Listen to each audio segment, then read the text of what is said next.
Hey everyone, thanks for watching OGSoG. We've got a clip here from our last episode. This is just a part of it. If you want to listen to the full episode, click the link down below. We also have a link there for a Kickstarter that Lasercorn is running for his children's book. Go check it out. Hope you like this episode. You'll roll. Hey, look, there's Lasercorn. Get the book. All right, here's the clip.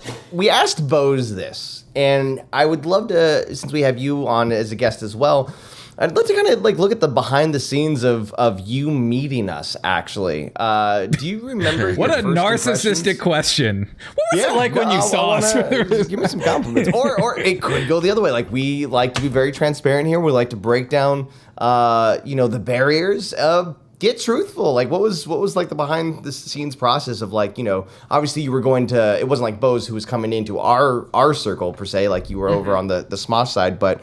Do you remember, like, did anyone ever tell you that you were going to be doing work with Smosh Games as well? Or did you know about us going into it? Did you meet us and go, wow, they're fucking douchebags? I remember having a distinct feeling that Noah didn't like me. But that's just probably my insecurity. But go on. Oh my god, is that real?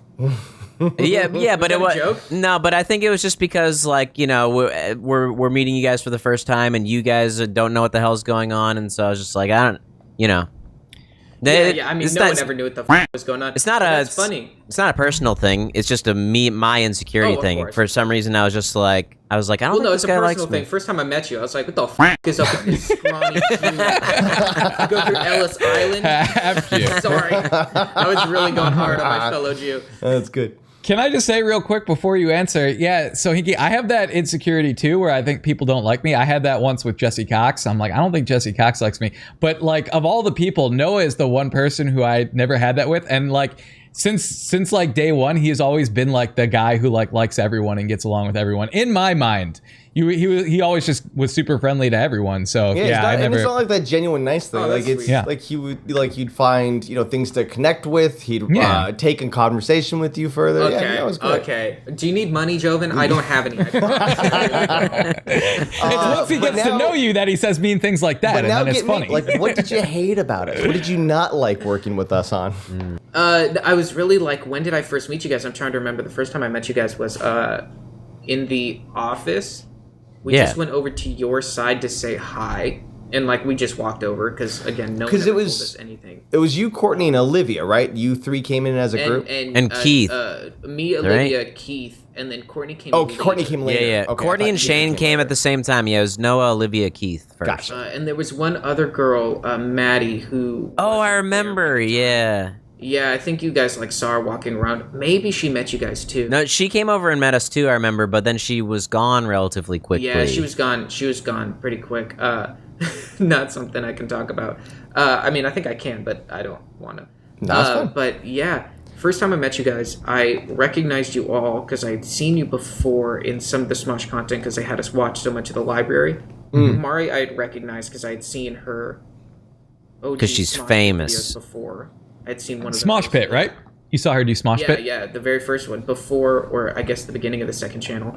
And then, first time I met you all, Sohinki, why I was saying it was, that was funny was because you, were the first one that I thought, I was like, oh, okay, like, cool, I got someone I could talk to about, because you have the same name as my brother, very similar to that's funny. You're also like another, like, similar scrawny Jew who likes video games, so I was like, oh, okay, cool. Meeting everyone, I'm trying to remember what else. That's like the main thing I remember. Lasercorn, I remember your hair was super, super bright. I thought it was really fun. Did you? I blinded you with it. Now, you guys you guys worked a lot. You were like writing, you guys were doing sketch after sketch after sketch. No, I'm gonna make you look great here. Yeah, thanks. Did you enjoy working on like Smosh Games videos with us? Was that because like you were into gaming, like you're one of the few that played a lot of games. Was that always something you wanted to do more of? Did you enjoy that process? Yeah. Always. I was always wanting to do more with the game side. It's just kind of the realities of the situation that like, oh yeah, you can want something, but if you don't have the schedule's crazy too. I mean, schedule is one thing. I would say like 80% of my time in that office was dead air time that honestly did more harm to my mental health and well-being than positive. So I would have loved to be doing things with that time. There just wasn't wasn't opportunity available. Maybe that's what I was picking up on when I would talk to you, is just that you felt annoyed at your situation on the Smosh side of things. So it was like, I was like translating that to myself of like, oh, he just doesn't like talking to me or something, you know? Yeah, but that's also the situation we were in too. And again, like only within the last like 6 months have I even been old enough to like even process these memories. But I just want to add on that. Sohinki, we had a conversation maybe like 4 or 5 years ago that really really helped me. And I think it's so fun to hear that from you, because you, gosh, what was it? You said something along the lines of, what were we talking about? We were talking about something, we might have been talking about one of the summer games or something like that, but you said something that was super, super intelligent, and I've always taken it with me. You said, how did you word it? Essentially like, oh yeah, like, you know, at the time, I really felt wronged by the company and the situation, and so, you know, I made choices that were, you know, like against them.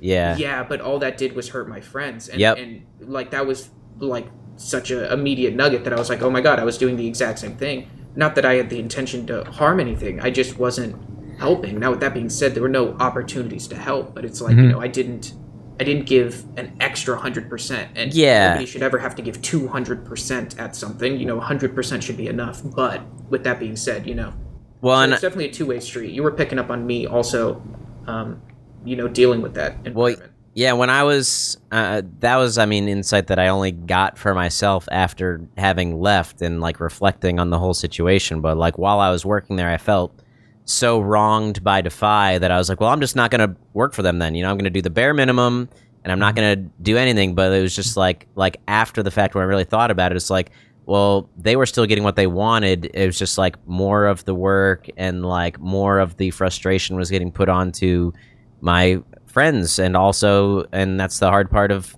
being friends with your coworkers, like also my coworkers, like they're having to pick up the slack. And so it's like, yeah, you know, I think a lot of the tension was because of that like immature decision that I made, you know, to like take it out on the company, but it's not really affecting the company. It's just affecting the people around me. So, yeah, it's just hard because like, you know, and obviously you're so smart and like gave me that knowledge, but it's so hard to make the not even right choice, but the best choice for you, because what you're doing is a reaction. You know, you didn't show up to do the minimum. You didn't show up to feel disrespected. You know, you didn't show up with any agenda. Like you were made to feel that way. Yeah, for sure. It wasn't even random. Like everyone felt that way. And 98% of the time, you don't know why you're making those decisions. That's not something until you have the clarity, until you can kind of look back with the hindsight on it. Yeah. I didn't know you had a lot of, you just kind of said that you had some like dead air downtime. I didn't know that. I was under the assumption that they kept you guys pretty busy. Man, we could have snagged you for some more videos, man. I thought you guys were busy. Yeah.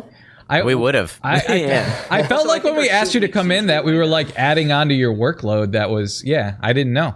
Well, I appreciate it. I feel like you would have been very additive in a lot of the gameplay series that we would have done, but there's no reason to cry over spilled milk. Dude, if your schedule's open, like we're playing more games. Dude, we'd love to have you on to play some games. Man, always. Some funny yeah, shows. Maybe once you get done with all your Price is Right travels, we'll we'll see. Yeah, can you stop winning showcase showdowns and then maybe we can hang out? Hey, also mark your calendar. You know you can't win again for 10 years, but after that you can go back and you can win it again, baby. Someone did it. I read an article about someone that waited the 10 years, went back and won again.